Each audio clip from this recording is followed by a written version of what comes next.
జట్టు కృత్యంలో భాగంగా బండారి బసవన్న పాఠ్యాంశాన్ని జట్టు కృత్యం చేయబోతుంది. ఓం నమః శివాయ, ఓం నమః శివాయ, ఓం నమః శివాయ. భవతి భిక్షాం దేహి, భవతి భిక్షాం దేహి. నమస్కారం స్వామి. ముందుగా మీకు నేను సేవ చేసుకున్న భాగ్యం కల్పించండి స్వామి. ముందుగా నేను మీకు సేవ చేసుకున్న భాగ్యం కల్పించాలంటే నాకు కొంచెం ధనం ఇవ్వండి. సరే స్వామి. మిమ్మల్ని చూస్తే అచ్చం ఆ పరమశివుని చూసినట్టే ఉంది స్వామి.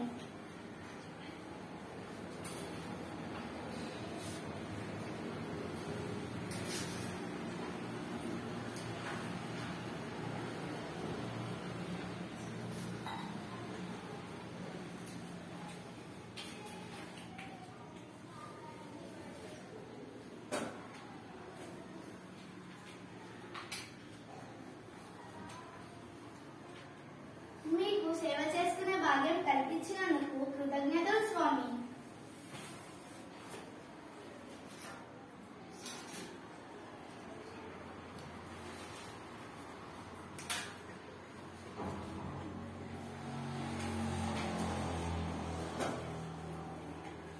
వామ్మో వామ్మో, బండారి బసవన్న మన రాజ్యంలో ఉన్న సొమ్మును అంతవరకు పంచిపెట్టేస్తున్నాడు.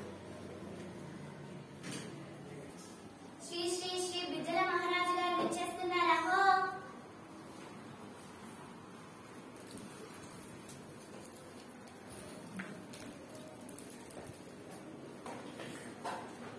మహారాజా మహారాజా, బండారి బసవన్న మన ధాన్యాగారంలోని ధనాన్ని అంతవరకు పంచిపెట్టేస్తున్నారు.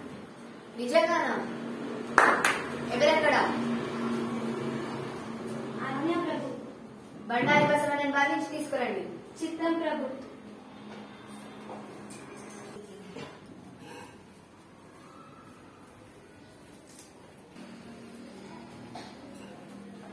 నేను వినేది నిజమేనా? నిన్ను ఎవరు ఏమనలేరన్న ధైర్యంతో మా ధనాన్ని మొత్తం ఖాళీ చేస్తావా? ఎవరి ధనాన్ని ఆశించడానికి ప్రతిజ్ఞ చేశావు. ఇప్పుడు ఎలా దొంగతనం చేశావు? మా ధనాన్ని మాకు అప్పగించి వెళ్లడంలో తప్పేం లేదు. ఇక చాలు మీ ప్రధాన పదవి. అయినా ఇన్ని మాటలు ఎందుకు అని మిమ్మల్ని మేము నానాలంటే మాకు భయంగా ఉంది. ఆ ధనాన్ని మాకు అప్పగించి మీరు దయచేయవచ్చు.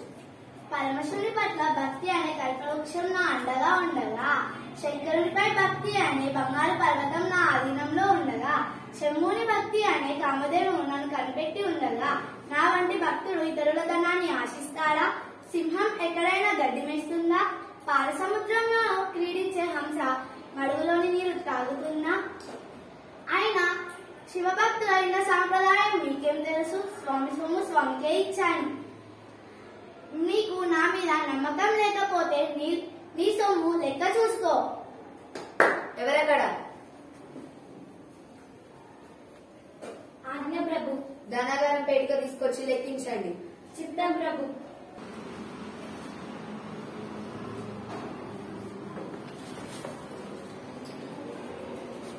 ప్రభు, ఇందులో ధనం ఉన్నదానికన్నా ఎక్కువగా ఉన్నాయి. ఆశ్చర్యంగా ఉంది. మమ్మల్ని క్షమించండి, మిమ్మల్ని అపార్థం చేసుకున్నాం.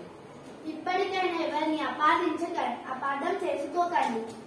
మమ్మల్ని మన్నించి ఈ చిరు సత్కారాన్ని మీరు అందజేసుకోండి.